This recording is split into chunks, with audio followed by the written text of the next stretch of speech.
All right, I think we're going here. How's it going? Let's just do a quick little checky here. Oh, I got people texting me saying we're ready. How cool is that? I'm ready too. Let's just make sure that we got it going, that we're rocking and rolling. And is that it? Nope, that's not it. I gotta find it. Sorry. I always have to search for it. Want friends to see my post. What? What? So something happened today, and those of you who are younger on this feed, on this Bourbcast, are going to enjoy this. It's so funny that I have to search for my own page. EEA, there you are. And it looks like I'm good to go. Okay, so I am. All right, so those of you, I'm not going to shut it up. Okay, those of you who are younger than me are going to enjoy this. I went to the eye doctor today, and at my ripe old age, I now need glasses, a prescription.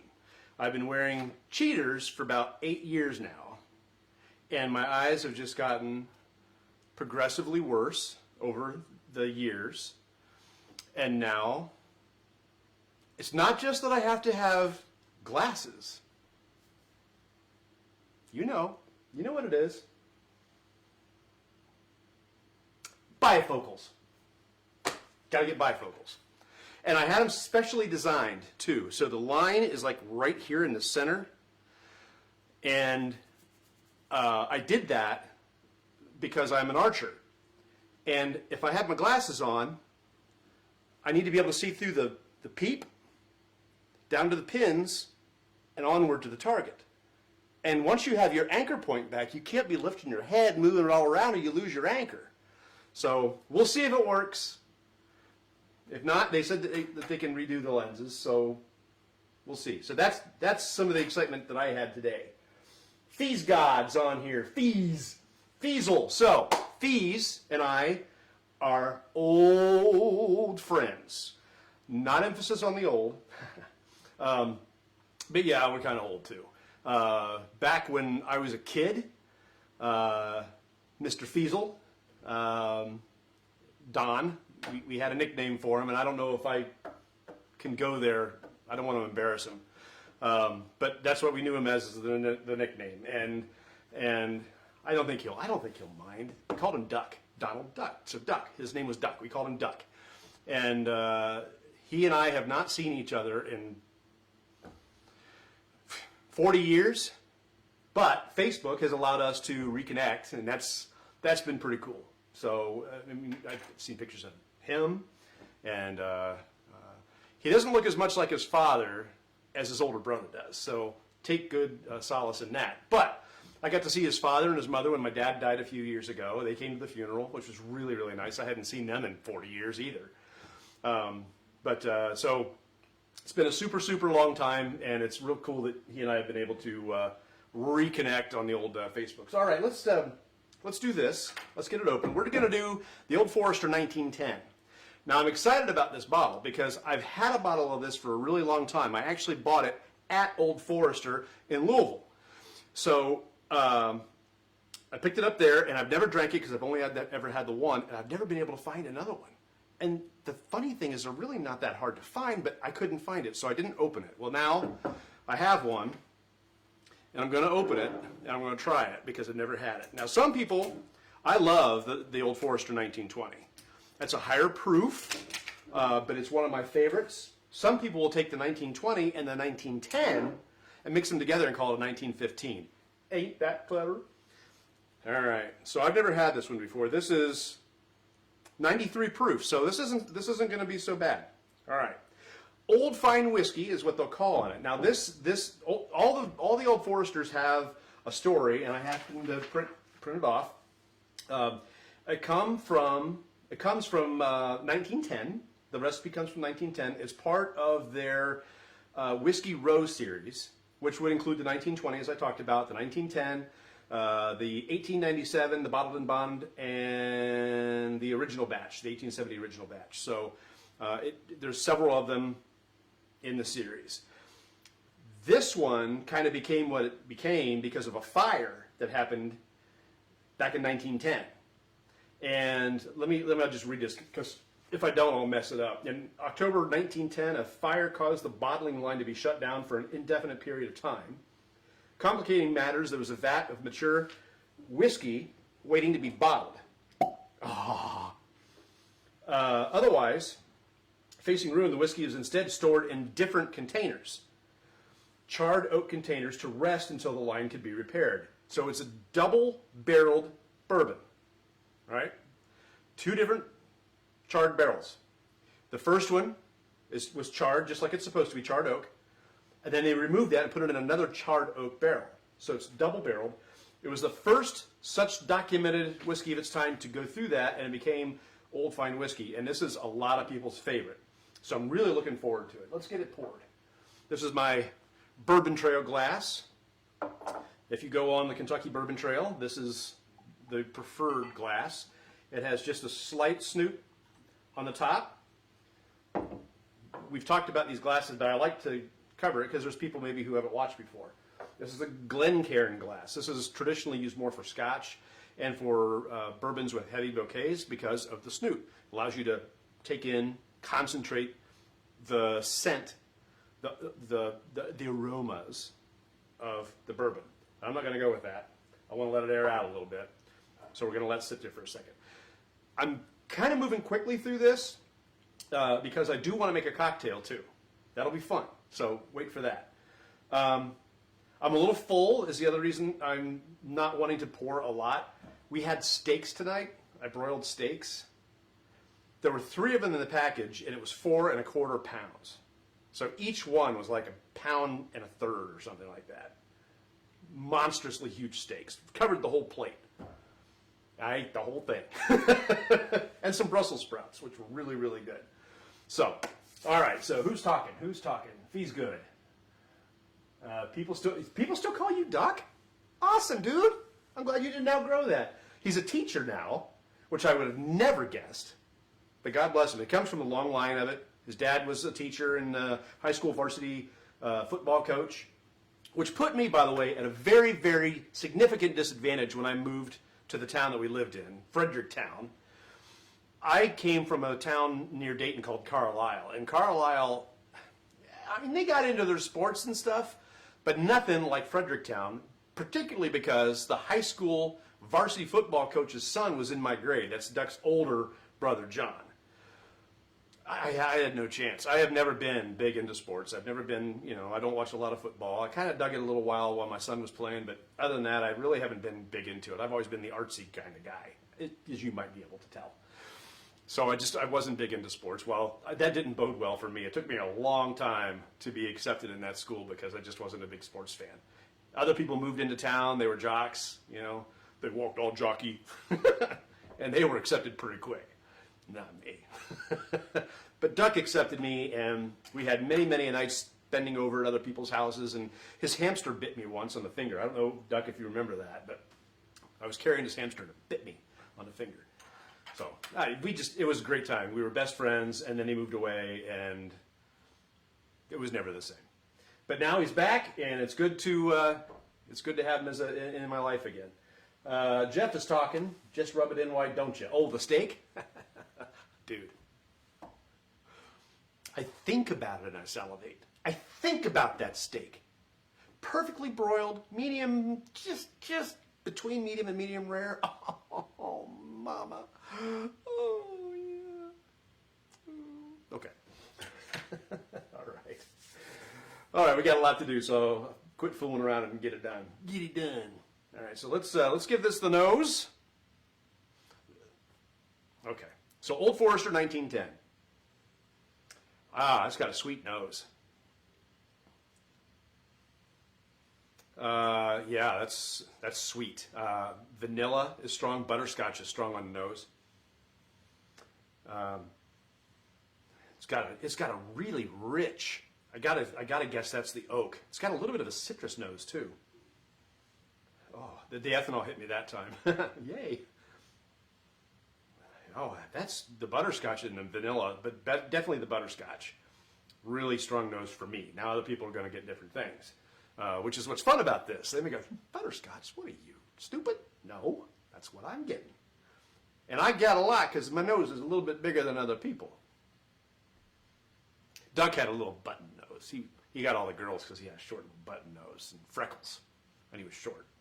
So all the girls liked Duck. And he was a sports guy. He loved it. I remember one time we were playing pickup ball. We had an empty lot right in between both of our houses, and we were playing baseball. It wasn't big enough for baseball, but we played it anyway. Well, somehow or other, the ball whacked Duck right in the eye, and he ended up with this goose egg coming out of his eye. And I still remember he looked like, I don't know, what's Igor, or the Hunchback from Notre Dame with a big old bulgy eyeball. You got to remember that. You got to remember. I remember that. You did, and I think it was an accident. Might not have been, but he took off after his brother, like his brother. It was a funny day. All right, sorry. I got stories, dude. I actually caught a little bit of spearmint on that nose. This is. I can just tell by smelling it that this is going to have some character. So I'm looking forward to it. Matter of fact, let's look forward no more. Let's do it.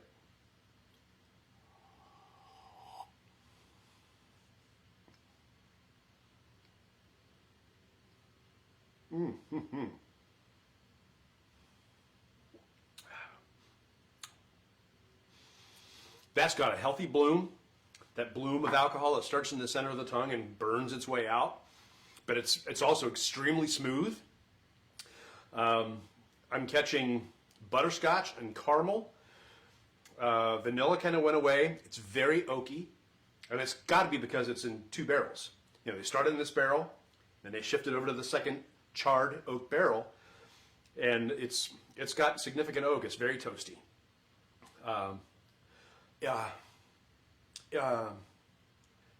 There's something else there. The legs are giving it a different expression completely. It could be the butterscotch. Let me do it again.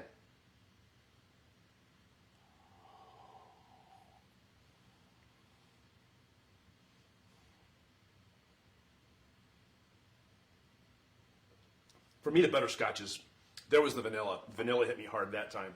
Vanilla and butterscotch are what I'm really getting. I don't know if I wrote down any tasting notes on here. I did not. Well, stink. Anyway, so mature Old Forester enters the second barrel at 100 proof, just like it did in 1910. And the second barrel is charred nearly to the point of incineration. So that's why I'm getting the oak. But the sweetness, there's a sweetness to this. This is entirely different from 1920. There is a definite sweetness. Now understand, bourbons don't have any added sugar or syrups or carbs or anything. So all you get to flavor a bourbon is the mash bill and the aging. The mash bill on this is 72% corn, which is surprising considering how sweet it is. So it's a lower, it's not low. It's got 18% rye and 10% malted barley. So I'm amazed with that mash bill how sweet this is. I'm getting a little maple syrup. That's what it was. In the finish, I'm getting maple syrup. And I love maple syrup. You know this. Not pancake syrup. No. Maple syrup. The real stuff. That's what I'm getting on the finish. That's fabulous. There's a lot going on in this glass. I really like it. Okay, one more. Twist my arm. Ow.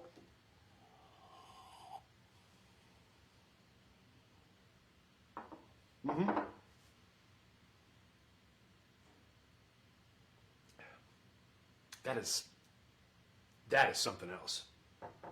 It's not as oaky as like a Woodford Reserve. Woodford Reserve does the double oak process similar to this when they do their double oaked. They start it off in one charred oak barrel and they transfer it to another. That double oak is very smoky. It's extremely smoky. Woodford Reserve is very smoky. This has got a lot of oak presence to it, but it's not smoky in the same way. This has just got a lot going on. I really, really like it. But let's move on to the next. Let's move on to the test, the ice test. Now, I am encouraged by how much is going on in this glass that it's going to be really, it's not going to fall apart over ice. Let's take a look here. Rub it in the springtime. We will do steak and the maple. I gotcha. On. You're on. We'll do it right out here. I got the grill going. We'll sit out on the deck. We'll do it. It'll be fun. Hey, Bill, William, how's it going, man? Yes, you like the 1910. I think 1910 might have been your suggestion. So thank you for that. I was going to do it eventually anyway, and I've got a couple of bottles of this now, and I've been really anxious to open it, but I had other things going on, other ones I wanted to try, and things I wanted to do. So I waited on it, and I'm glad I did because this turned into a really unique experience. This has been a lot of fun just to try it. All right, so let's do that. Get it over the ice. Isn't that an elegant ice ball? I love it. I love the elegance of the ice ball. The ice ball, I get a mold and put in boiling water and let it sit overnight. I've been letting it sit 24 hours. And then I get real clear ice blocks as well. That's pretty neat. But this is clear. Now you can get ice molds that don't do it clear. They're just big ice balls, and that's fine. It's great. I think these melt a little slower, and they're just more elegant. I mean, you can still see through the glass all the way. I can see the camera over there. All right, here we go. Old Forester on ice.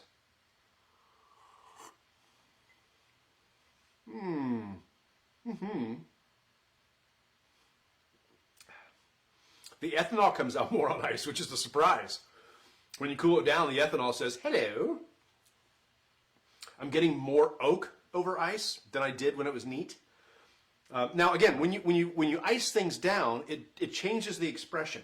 It's going to cool it down, first of all, but it's also going to allow, it's like a splash of water. It dilutes it just a little bit, which gets you past the ethanol, gets you past the proof, and allows you to experience more of the expression of the whiskey. It allows you to taste more of the different flavors and the nuances of it. So you're almost always going to get a different presentation with ice in it than you are neat, like I normally like it. This is, wow, there's a lot going on here.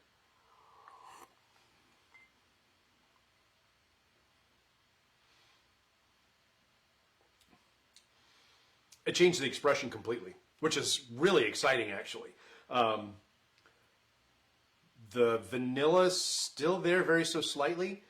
The butterscotch is gone. The sweetness is gone. It's no longer sweet when it's been cooled down. It has a, gosh, it's so different. Talk to me, guys. Those of you who have tried the 1910, have you noticed a difference when it's on ice from when you drink it neat? Talk to me. I would like to know what you think. Okay, all right. So I'm going to do a little bit more. I'm going to see if I can pull out what this flavor is. I don't know that I know. If I start to slur, let it be known that the steak that I ate is about the only thing I ate today. I had a busy day. Went to the eye doctor and found out that I'm going to get a prescription for bifocals. It's time. And then I went to the coffee shop next door and sat with my friend Lynn. I haven't seen her in a while, so I sat with her and we talked for like 2.5 hours, which was just wonderful. It was nice catching up with her, like big time. And then came home and worked for a little bit and made those big ass steaks.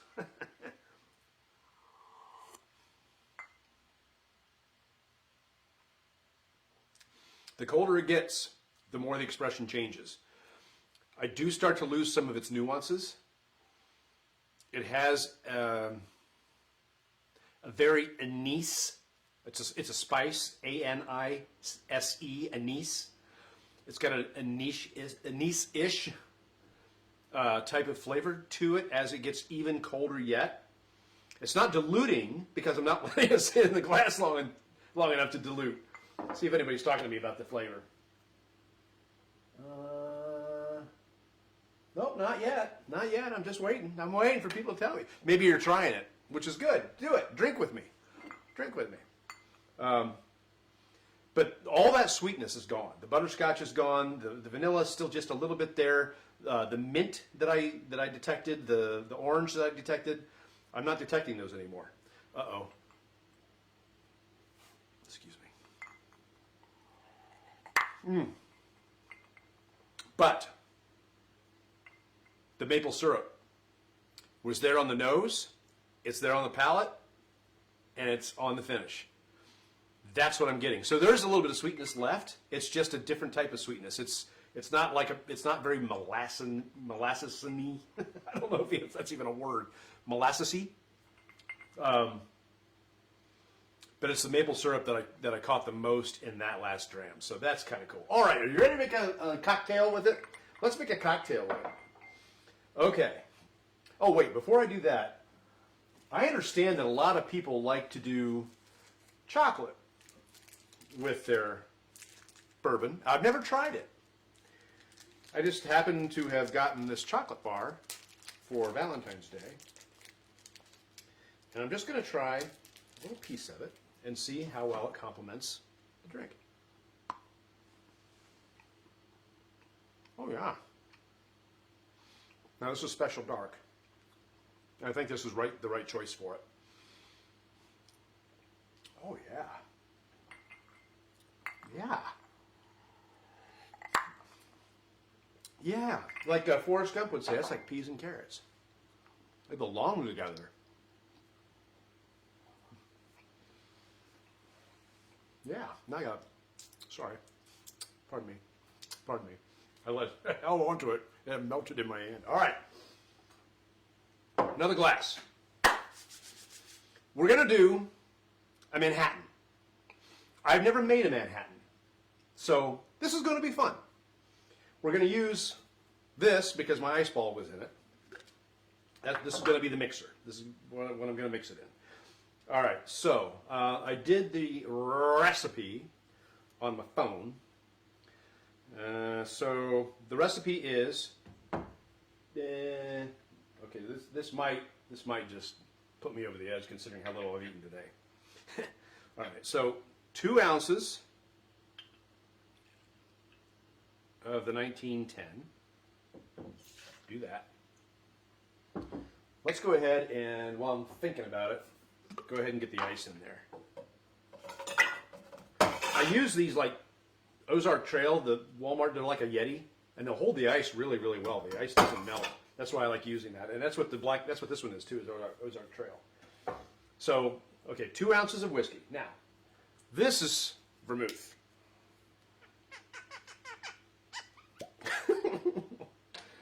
All right, so we use an ounce. This jigger's got 2 ounces on one side and 1 ounce on the other. I got a whole bunch of different jiggers. So we do an ounce of the vermouth. This is sweet vermouth. You can get a dry vermouth, but that's not what the recipe calls for. All right, so get that back on there. This is a great brand, by the way. This is Antica Formula. This is the best vermouth you can buy. Anything less than this, don't even. Just don't even. All right, so we do that, and then we've got the Angostura bitters. So we're going to add 2 dashes, and it's got the special top, so you're not going to do too much, right? I did a little more. I know. It's okay. It's fun. Do it the way you want to do it. And then I've got another one, which is the orange bitters, and it's only one part of that, one splash of the orange bitters. This is the first time I've opened this one, so I'm kind of, ooh, I might just drink that by itself. Okay, that's good. All right. So you can stir it, which is what I'm going to do. Now you're supposed to add a cherry to the end of it. I don't like cherries very well. I mean, I like cherries if they're right off the tree or like produce, but I don't like maraschino cherries. I don't like stuff that's been like soaked in stuff. No, I don't like it. I don't like cherry Coke. I don't like Dr. Pepper. Now, my grandmother had cherry trees, and I would climb those trees and eat cherries until I was sick to my stomach. But I don't like cherries that have been messed with, you know? All right, so I think it's well stirred. Now, you can shake this, too. This isn't a shaker, so I'm not going to do it. But what I am going to do is strain it, now that I think about it. Because you don't want necessarily the ice to go in with, it's like a cocktail, right? You don't want ice in it. You just want to cool it down, and then you want to pour it. You don't want it to get diluted. All right. Look at all the toys. What are you talking about? Let's see if anybody's chatting. You guys need to talk more. Somebody told me I wasn't interactive enough, and you guys aren't talking. All right. So this is a classic Manhattan. The only thing missing is the garnish, which is the sherried cherry, which I don't like, so I'm not doing it. Let's see how we did.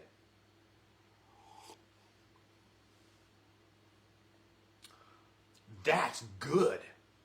I've never had a Manhattan before. That's good. I like that. Mm-hmm. You should try this at home. Again, the recipe was 2 ounces of whatever whiskey you want to do. I mean, this is a really, really good whiskey. Do you mix with it? You can. The rule with cooking with wine is you don't cook with a wine you wouldn't drink. So you can go by that standard if you want to do a cocktail with whiskey. I normally won't do that. I'll normally choose a whiskey that is more of a mixer. Old Granddad, Bottled and Bond, or Benchmark, or some of the lower shelf whiskeys. I'll do that, but you cannot mess with success. That's good. I like this. And again, this is my first ever Manhattan. I just made it for the first time. I've never had one in a bar, nothing. I like this. Excuse me a minute. I'm going to drink it. Not all at once. I was sharing a drink with a friend, and it was Woodford Reserve, and I had my glass, basically this glass, and I poured myself a little bit, and I start to sip. And they went, "Ugh." I was like, and they said, "Hey, where I'm from, you do shots." All right, whatever makes you happy. I'd like to sip it. Now, I'll gobble my food, but I sip my whiskey. That's really good. The sweet vermouth in that is very nice. And like I said, if you get a good vermouth, it's going to make you happy. You get a crappy one, you get what you pay for, right? All right, one more look. Calm down. I really like walnut bitters. Oh, well, that's a new one. I have not had walnut bitters.